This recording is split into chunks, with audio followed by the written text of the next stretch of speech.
It's the most wonderful time of the week and the most wonderful time of the year. The national championship game is just a little over 24 hours away. That's the 41-year vet Tim May. I'm Spencer Holbrook. We are going to give out the boldest, the brightest, the best predictions for Ohio State Notre Dame. This is not betting advice. This is just us being a little silly, giving some predictions out, and talking national title game, talking ball, Tim. Yep. Notre Dame, Ohio State, 7:30. It's really going to be 8 o'clock on 7:45 on ESPN. In the national championship game, winner takes all the marbles, loser just gets the jacks.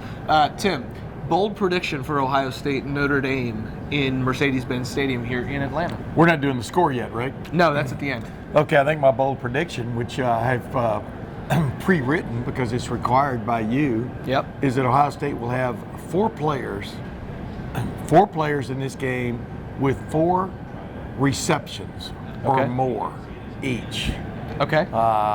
One of those will be Jeremiah Smith, who had only one in the semifinal victory over Texas. And one of the other 3 could be a running back. Okay. We will see, or a tight end. Wow. But 4 players with a minimum 4 catches each. Final answer. I'm sticking with that pass game because that's what Ohio State does best.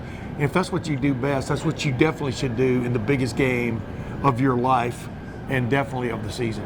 Tim, I'm in the same vein there, but I'm going with a more subdued, narrow, bold prediction, if you will. Okay. The man, the myth, the legend, not named Jeremiah Smith, Emeka Egbuka needs 3 grabs. He needs 95 yards to break both Ohio State records. KJ Hill has the receptions record. Michael Jenkins has the receiving yardage record. Emeka Egbuka will have both of them by this time on Tuesday. I think he's going to have at least 5 catches. I think he's going to go over the 100-yard mark. I think he will score a touchdown. The catches, I think, is easy. 3 catches to break it. Yes. He's going to have 3 catches unless something crazy happens. I hope that it doesn't. The 95 yards is interesting. He hasn't had 95 yards in a game since the Michigan State game where he had 98, I believe. He's only had 2 100-yard games this season, but he's big game mech. He plays the best in these big games. He had 10 catches for 88 yards in the win or in the loss to Oregon. Yep. He had a quiet game, but a crucial touchdown against Penn State. Yes. I thought he played well against Michigan despite everything that happened in that game. He's played really well in the playoff. I think Ohio State will get him involved in the slot. I watched the Notre Dame USC game. USC kind of tormented Notre Dame in the slot. Louisville did a decent job against Notre Dame in the slot, and this is the best slot receiver they've seen all year.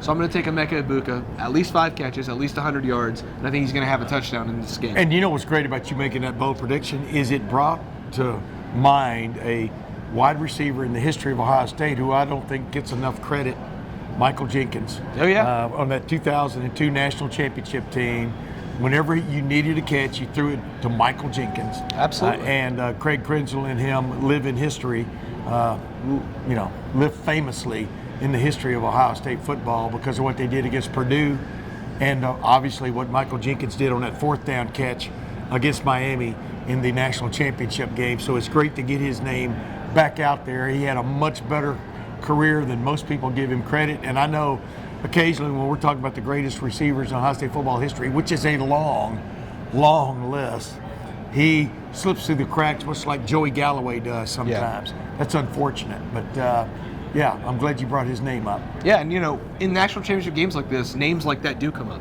Of course. You just think back to all of these different runs. I'll ask you first, offensive player of the game, Tim, who do you got? You got to go with the quarterback in this. Both of these quarterbacks will decide this game. Correct. One or the other. And I just feel like Will Howard has been on such a run from a just leading this team standpoint. And then on top of that, not as heralded as he should be as a passer at this point. Well, he's throwing to great receivers. He's still got to throw it in the vicinity, right? Yeah. He's had one bad throw a game, it seems like. Maybe he'll avoid that on Monday night. But I've got Will Howard as my offensive player of the game because he has to be. Yeah. Final answer. Yeah, I think that's a great pick. I'm going to go with Trey Henderson. Incredible Ohio State career. I don't know if he'll ever get the credit he deserves for the things that he's done at Ohio State. That's why I asked 8-9 different guys on Saturday at Media Day what the most underappreciated part of his game is, just to get that kind of into the history books, be on Lettermen Row forever. Such an underappreciated guy. I know he's been hurt throughout his career, but he would have, I think, almost every major Ohio State record if he didn't have that season his sophomore year where he got hurt, Yeah. and then was banged up last year at times too. Like, you're talking about a guy who could have lit the record book on fire. Yes. And in pass pro, I think that's where everybody talks about him. What's up, Stefan Kreishnik, Cleveland.com. Kreishnik. The things that he's done in pass pro, which I think are going to be huge with Notre Dame bringing some blitzes with the man coverage here, the things that he does in the screen game, we saw it against Texas, and the things that he does in the run game, like Trey Henderson, final answer. That's all I'll say. Did you hear me when my bold prediction is that I said 4 different. 4, and the other 3, other than Jeremiah Smith, may or may not be a running back or a tight end. Yeah. I've got Travion Henderson in mind, especially with a team that likes to play man coverage like Notre Dame does. The opportunities are going to be there to get the ball to Travion Henderson in the flanks and down the field in the passing game. So we'll see if they take advantage of it. Defensive player of the game, Tim. I hesitate because there are so many guys who have to play a really good game for this to happen.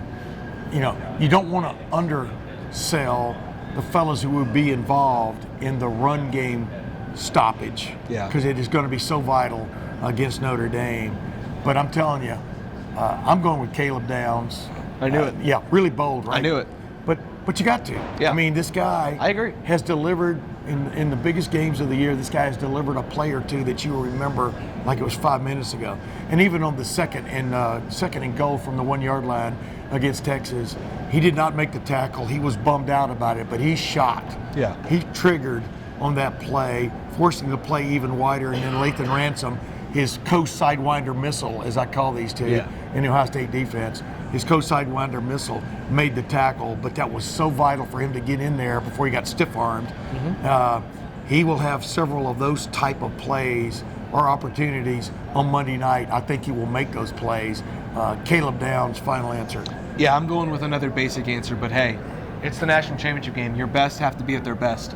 Cody Simon has been so good for this team. I mean, so good for this team. He's been a spy on quarterbacks. He spied Dylan Gabriel, did a great job with that, with his rushing ability. He did a really nice job against Texas. I thought he played well against Tennessee. Like, just racking up stats, but also like the heart and soul of this defense. And all of the credit that Jack Sawyer gets is completely warranted. And you should be giving him a lot of credit for everything he's done, especially that scoop and score, of course. But the heart and soul of this defense at the end of the day is the block O. Yeah. It's number 0. It's Cody Simon. He means everything to this defense. He's got to be great because Notre Dame's going to make him read keys. He's going to make him read false keys. Riley Leonard's going to keep the ball. Cody Simon has to be great. Yes. If he's great, Ohio State's going to win this game, and I think Cody Simon will be great in this game. The thing that stands out about Cody Simon, you remember there's a linebacker at Ohio State back in the late 80s named Steve Tovar. I do not remember that, but let's hear it. Well, he was one of the better players back in the 80s on defense, but he had a line, he goes, a lot of those linebackers that you saw getting awarded and things in the country, they had a lot of GOPs. And we said, GOPs? He said, yeah, jump on piles. Oh. So his spelling nonetheless, Cody Simon is about as sure a tackler as you've seen in the country this year. Yeah. Caleb Downs is right up there too. But Cody Simon, this is a game where you would not be surprised to see him get into double figures in the tackling aspect and not with a bunch of GOPs. I mean, he's going to be at the point of attack. He has to be really for Ohio State to have the kind of game defensively to cap off this ridiculous defensive season for Ohio State, number 1 in the country in total defense and against the score. The two major factors, and really against the score is the major one. He's going to have to play huge on Monday night, so I agree with that pick. Tim, it's time. I still like mine better, though. It's for the 16th and final time this year, Tim. I'm going to ask you for a final score. This is Ohio State Notre Dame. This is the national championship game. A, who do you have? B, what's the final score? And I guess that's it. Yeah, I've looked at this thing clinically, man. And forget about gut feels and things like that. Ohio State is, from an overall perspective, the better team. Yeah. The better team should win this game. Ohio State's major advantage is on the offensive side of the ball. They can strike from both directions, either running the ball or throwing the ball. You got to feel like Travion Henderson has one more kaboom in him, right? Yeah. I called that play against Texas a kaboom. Are you kidding me? So was the one against Oregon, which really put the nail in the coffin in the first half. But I see Ohio State prevailing. I think the score I sent you was 31-17. Do I have that correct? I think so. Ohio State 31-17, just because I think that's the difference between these two teams. Yeah, Tim, all week I've been going 28-17 Ohio State, 28-17 Ohio State. I think this Notre Dame defense is really good, but man, like you get down here, you start to feel a little bit of what's going on down here, and it's really hard to ignore the way that this Ohio State team has just been humming. Yes. And you have to think that Texas was the hurdle that they had to get over. I think Notre Dame is a great team. I have, like Ryan Day said on Sunday with Marcus Freeman, I personally, from watching Notre Dame this year and from studying them, trying to get a feel for this game this week, I have gained a ton of respect for Marcus Freeman. Absolutely. And he has this team playing like a Jim Tressel outfit. The problem is, Ryan Day has Ohio State playing like an Urban Meyer outfit. Yeah. And we saw what happened when Urban Meyer faced Jim Tressel in a national championship game. Yes. I don't think it's going to be a 41-14 blowout. This isn't Troy Smith. This isn't, Ted Ginn getting hurt on the opening play. But I think this is Ohio State 34, Notre Dame 14. I think at the end of the day, I just think it's going to be really hard for Notre Dame to move the ball in Ohio State. And I think Ohio State, if Notre Dame's going to stay in man-to-man, or even if they tried to install some zone, it's hard to learn that stuff quickly. Yes. And I don't see Notre Dame keeping up with Ohio State. I think this is, again, an absolutely fantastic Notre Dame team. But typically in these national championship games, the better team blows the other team out. And that just happens. It does. Remember Clemson, Alabama, 44-19. Yes. Alabama, Ohio State, 52-24, whatever it was. These things get sideways. Ohio State, Oregon. Yeah. Way back in 2014, the last time Ohio State won a national championship. These national championship games rarely are that instant classic that you want them to be, and that sucks for the viewer, but it is what it is. I'm going to go Ohio State 34, Notre Dame 14. Wow. It is the 16th and final time we do this. It's bold predictions. Out of words to say, Tim. We'll be on the field after the game. We'll have another video on Monday morning, the final thoughts video here in Atlanta before we head over to Mercedes-Benz Stadium for full coverage of the national championship game. It's almost game day. We're a little bit more than 24 hours out.